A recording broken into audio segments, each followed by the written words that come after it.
l'instant Roland.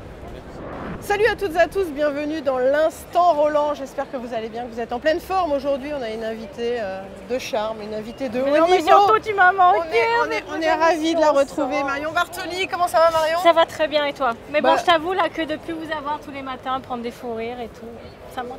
Mais tu vois, j'ai Laurent, écoute, on parle souvent de toi et franchement, c'était un bon souvenir. En tout cas, on est ravis que tu sois là avec nous ce matin. C'est un grand plaisir. Je voudrais qu'on parle bien évidemment de Loïs Boisson, oui, le phénomène qui est en quart de finale face à Andreeva. Quelles sont tes impressions? Est-ce que tu as été surprise? Est-ce que tu la connaissais avant et comment tu l'as vu évoluer sur le tournoi? Écoute, je la connais bien. En tout cas, je l'ai vue évoluer parce qu'on lui a consacré beaucoup d'épisodes sur Prima Roland. Ouais. La série que Prime Video fait sur elle. Donc en fait, j'ai pu suivre sa rééducation, j'ai pu suivre ses premiers tournois. Où elle est partie sur des petits 25 000 en Angleterre, jouant en indoor, puis ensuite gagner son 75 000 avant d'arriver ici à Roland-Garros. Et en fait, on savait tous l'année dernière que la wildcard elle était pour elle, qu'elle pouvait potentiellement extrêmement bien jouer sur terre battue. Malheureusement, elle a eu cette rupture du ligament croisé qui l'a vraiment freinée. Ce que je trouvais exceptionnel dans son parcours, c'est qu'elle arrive ici quand même sans beaucoup de points de repère face à la top 100 mondiale, qu'elle est wildcard, que c'est son premier tour du Grand Chelem, qu'elle se retrouve contre Elise Mertens, qui est une joueuse au premier tour avec beaucoup d'expérience, etc. Qu'elle est menée au score et que malgré ça, elle arrive à renverser la situation. Et de là, elle a vraiment continué à progresser en tableau. Et même son match contre Pegula, alors moi j'avais imaginé le scénario un petit peu dans ma tête en me disant voilà, Pegula qui joue beaucoup en cadence et à plat, qui est une super joueuse de dur, il n'y a rien à dire. Je pense que sur terre battue, si tu lui envoies des balles un peu liftées à hauteur d'épaule, si tu commences à servir kicker, à faire des amortis, tu peux vraiment avoir un type de jeu pour la gêner. C'est ce que Loïs a fait à la perfection. Mais je pensais qu'en perdant le premier set et sur le Châtrier, il n'y a pas une grosse, c'est pas une grosse ambiance. Tu joues contre une fille top 5 qui a quand même une lourdeur de balle, une qualité de balle, etc. Je pensais qu'elle allait lâcher petit à petit en fait. Et ça a été complètement l'inverse. Elle a grappillé tout petit à petit, elle est montée en niveau petit à petit. Les gens sont venus, l'ont supporté. Et au troisième set, c'est parti dans vraiment un match d'une dernière française à Roland-Garros et ça faisait vraiment extrêmement plaisir. Est-ce que ça te surprend de commencer à avoir ce style de jeu chez les femmes que pratique Loïs Boisson? Alors ça ne me surprend pas, mais c'est vrai qu'elle est unique dans ce style-là et je pense que c'est pour ça aussi qu'elle a autant de réussite cette année. C'est parce qu'elle est unique et les filles n'ont pas l'habitude en fait de jouer ce type de jeu. Soit tu joues une Sabalenka par exemple qui va qu'envoyer du lourd pendant 2 heures, 2 heures et demie et soit tu es capable de résister à son lourdeur de balle, soit tu n'es pas capable. C'est un petit peu Chouantek qui joue dans ce niveau-là, mais c'est quand même encore un style différent. Et puis Chouantek, tu ne la joues pas non plus en permanence et elle est effectivement une des meilleures joueuses de terre battue. Mais le reste de l'année, c'est quand même beaucoup de cadence à plat, c'est un petit peu le même jeu. Donc dès que tu te retrouves sur une fille qui est capable de faire des choses différentes, qui a un physique, qui va être plus affûté que ça, je crois que c'est impossible, et qui est capable de tenir sur la longueur, bah, bien évidemment, ça peut surprendre. Alors moi, j'ai fait la comparaison avec Raducanu, parce que je trouve ça quand même intéressant. Ah oui, mais oui, parce que regarde Raducanu, personne ne l'attendait. Tu penses qu'elle peut gagner? Moi, je me dis que si Raducanu l'a fait en venant plus des qualifs, c'est que tu es sur une fille que personne ne connaît. J'adore. Mais non, mais tu dis ça, mais t'as été ambitieux aussi. Je suis ambitieux avec aussi Loïs. pour elle, je te cache tu pas. vois, personne ne la connaît. Raducanu, la première année, personne ne la connaît. Elle arrive, elle est lancée. Quand tu es lancée, tu sais, après, il faut vraiment. Alors, Mira peut sortir un match. Elle a les atouts tennistiques, bien évidemment. Justement, je voudrais qu'on en parle sur ce prochain match là tout à l'heure sur le Philippe Châtrier contre Mira Andreeva. Oui.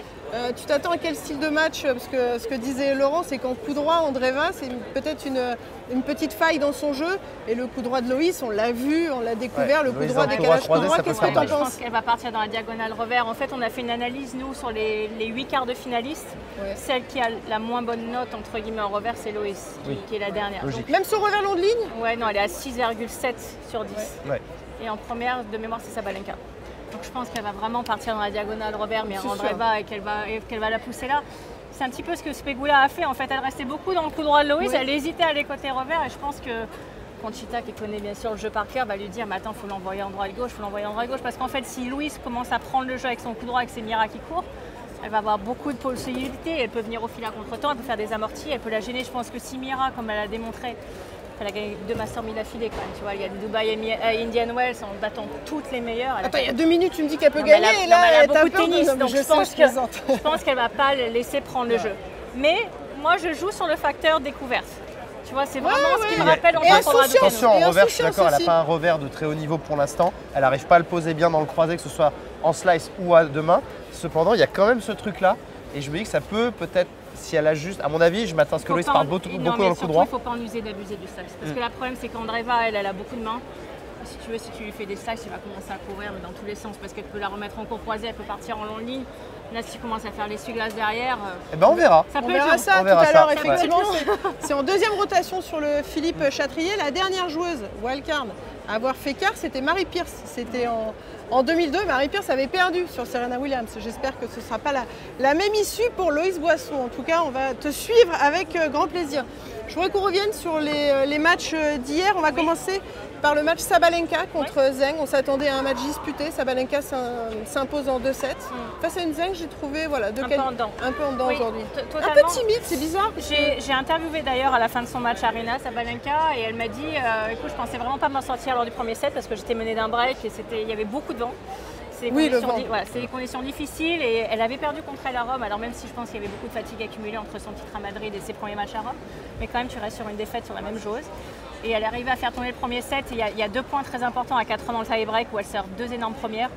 Une c'est un service, un retour raté directement, l'autre c'est un ace, ça tourne à 6-3 et le match elle l'emballe à partir de là. Donc pour moi Aryna Sabalenka, quand elle est lancée maintenant quasiment sur toutes les surfaces au vu de tous les progrès qu'elle a réalisés, elle est quand même difficilement arrêtable et il y a Swiatek qui à nouveau se remet à être Alors tu l'as trouvée comment justement? Parce que je la trouve plus sereine et surtout il y a des passages dans le match où j'ai retrouvé la grande Iga Swiatek et surtout là elle s'exprime plus. Beaucoup plus, mais je pense qu'en fait cette semaine où elle est venue très en avance à Roland Garros, lui a fait beaucoup de bien. Sans avoir trop gagné en plus. Ouais, mais elle est venue reprendre des points de repère et en fait quand tu manques de confiance, il faut revenir dans un endroit qui te donne confiance. Elle a gagné quand même 4 fois sur 5 ici. Sur les 5 dernières éditions, c'est elle qui l'a gagné 4 fois. Donc quand tu as autant de points de repère sur un tournoi, tu arrives sur un central, tu te remémores toutes les victoires, toutes les fois où tu as soulevé le trophée, toutes les plus grandes émotions de ta carrière, tu les as vécues ici.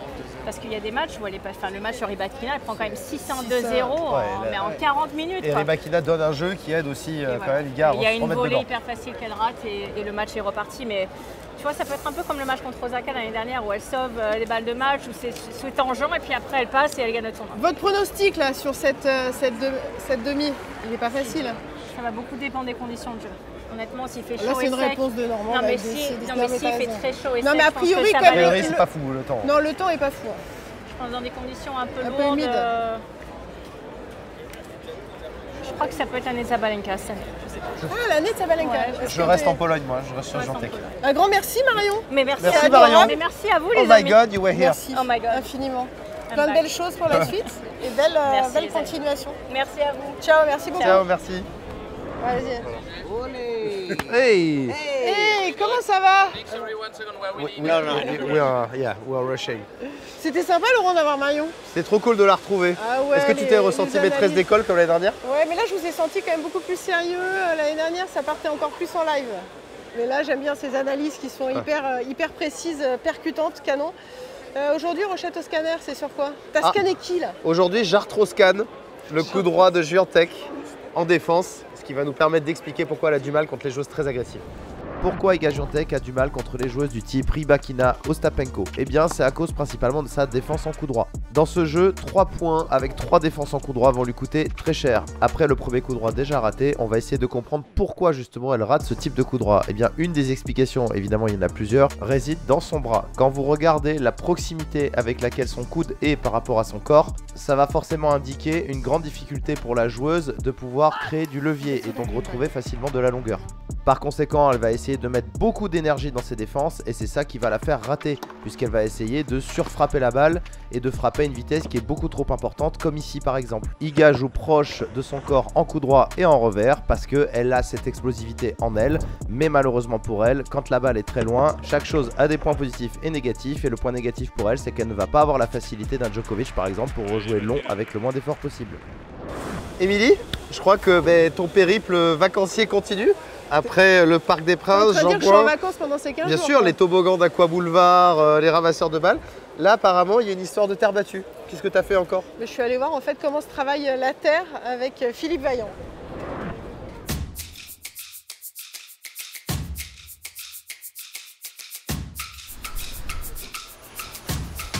Avec Philippe Vaillant, j'ai envie de te renommer Mister Tibi, tiens, terre battue, ça te va? Ouais, Tibi, c'est pas mal, ouais. Terre battue, monsieur terre battue, ouais, je prends. Ça fait combien de temps que tu travailles à la Fédé? Je suis arrivé en 1995, donc il y a 30 ans.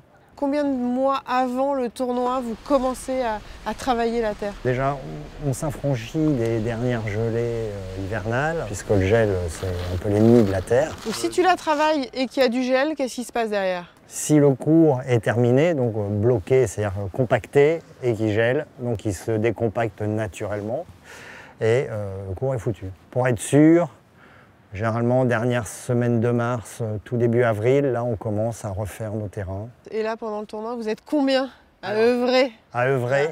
Alors là, c'est une grosse équipe, 187 personnes exactement. Alors là, c'est pas que pour 18 cours, puisqu'on a nos 2 centres d'entraînement qui sont sur le stade Jean-Bouin. Donc au total, 33 cours à gérer.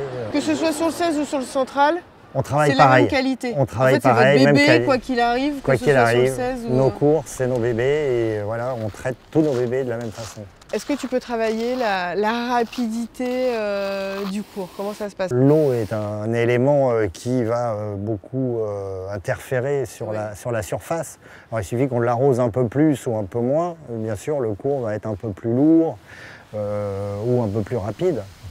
Mais bien sûr, les conditions météo font que cette surface vivante, en fait, ça travaille du matin jusqu'au soir. Le matin, on a quand même encore de l'humidité. Plein après-midi, on a la chaleur, donc le cours a séché, donc il devient un peu plus rapide. Pour terminer, Rafa, c'était l'homme ici de la terre battue. On fait de beaux et de bons cours. Et Rafa, en plus, pendant 20 ans, nous les a sublimés. Et moi, quand on me dit cours central, j'ai le cours central et une petite fenêtre qui s'ouvre avec Rafa, qui il sera lié à jamais à Roland-Garros. Et puis je crois à ma partie de vie professionnelle que j'ai passée ici, du moins depuis 2005. Eh ben moi aussi, tu vois, ça va être notre point commun, l'amour pour Rafa. Bah, merci beaucoup, Philippe. Eh ben avec plaisir.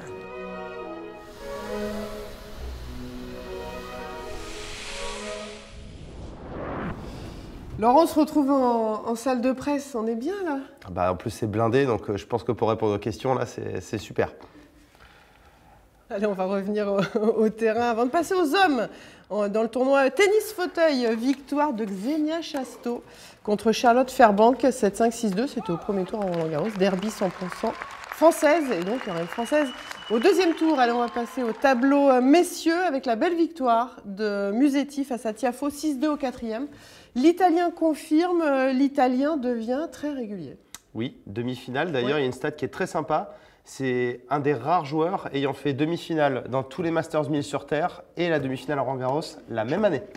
Et ça, il y a très peu de joueurs qui ont réussi à le faire. Évidemment, c'est des joueurs du type Rafa Nadal, Djokovic. Donc oui, c'est assez impressionnant. Des conditions de jeu très difficiles. Avec le vent. Avec le vent. Franchement, c'était... ils l'ont dit eux-mêmes. Lorenzo Musetti, en conférence de presse, a dit que c'était difficile de proposer un bon spectacle. Mais je trouve ça toujours très valeureux de la part des joueurs d'essayer de trouver des solutions. Et Musetti a encore été impeccable dans sa gestion justement des conditions, du vent. Il a réussi à trouver des variations, à faire jouer quand il fallait. Et Tiafoe, c'est vrai que techniquement, il est quand même un peu moins bon sur terre battue que Musetti. Et ça se sent dans ces conditions-là. Il y a quelques balles qui peuvent lui échapper du coup. Chose que Lorenzo Musetti ne fera pas. Effectivement, qualification de Lorenzo Musetti pour les demi-finales ici à Roland-Garros. Et il affrontera le phénomène Carlos Alcaraz, qui s'est imposé, qui a complètement étrillé Tommy Paul hier. Étrillé le moins faible. 6-0, 6-1, 6-4. C'était la session de soirée la plus rapide de l'histoire à Roland-Garros, 1h35 de jeu seulement. Je vous propose d'écouter Tommy Paul en conférence de presse. J'ai trouvé un joueur très fair-play à l'égard de son adversaire. Yeah, I mean, not particularly fun. He played some great tennis, returned very well, had me on my back foot all the time. Playing so fast, I mean, even on the changeovers, I felt like he was getting up with 20 seconds left. I was like, God, gotta slow down, man. But yeah, I mean, he's playing amazing tennis. Obviously, very comfortable here, defending champion. So, I'm looking forward to watching the rest of his tournament. Je voudrais qu'on parle de Carlos Alcaraz. Non, mais quel phénomène. 6-0, 6-1, les deux premiers sets, c'était juste totalement surréaliste. Alors moi, tu me connais, j'aime pas les joueurs qui retournent 2 mètres derrière. Du coup, il est en sur sa ligne. Non, mais d'une agressivité, d'une précision, que ce soit au service ou au retour, c'était juste chirurgical. Mais ce qui est génial en plus, c'est qu'on a vu Sinner éclater des joueurs récemment. Et Carlos ne l'avait pas encore fait. Là, il le fait pile quand il faut, quart de finale. C'est ce qu'on appelle une montée en puissance en termes de temporalité qui est incroyable. C'est incroyable, franchement, Carlos Alcaraz m'a impressionné. Un petit Alcaraz-Musetti, un petit prono? Comment ne pas dire Alcaraz? J'ai l'impression aussi que ça va être très dur pour l'Italien, mais on en parlera demain. Ce sera la demi-finale ici à Roland-Garros. On va passer au programme du jour. Et le programme est très alléchant aujourd'hui à Roland-Garros. Pourquoi? Parce qu'on a notre Française, Loïs Boisson, qui va affronter Mira Andreeva sur le cours Philippe Chatrier tout à l'heure en deuxième rotation à partir de 11 h.